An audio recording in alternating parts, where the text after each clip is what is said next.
the great challenge for our generation, is to find a way, not just to live differently as individuals, but is to find a way to think differently about what work means, to think differently about what citizenship means, to think differently about what it means to be a citizen of the world.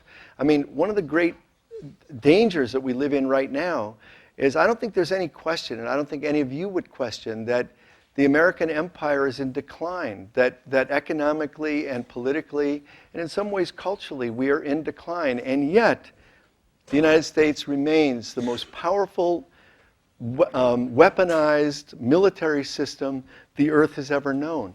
That's a treacherous combination.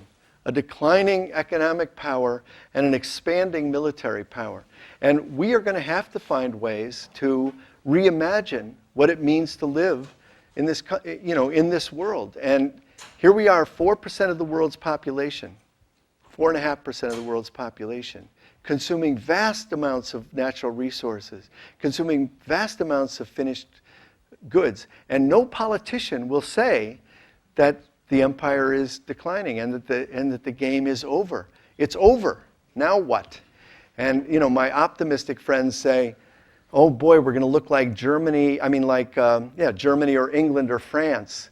And I think, geez. I mean, first of all, for England and France and Germany to become non-empires took the deaths of millions and millions of people.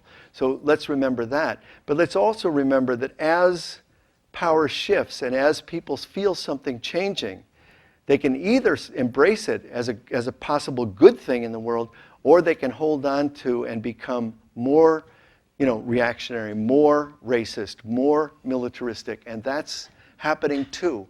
So it shouldn't surprise us to see the Republican primaries. I don't know about you, but I watched the debates as if watching a train wreck. I mean, I was just fascinated with it. My wife's just sickened by it. But I thought it was interesting and also telling that is a tendency that we're going to see more and more of.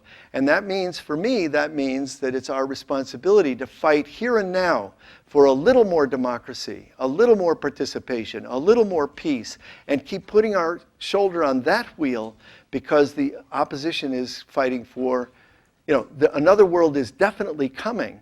But that doesn't mean it's going to be a better world. And it's our responsibility to jump in.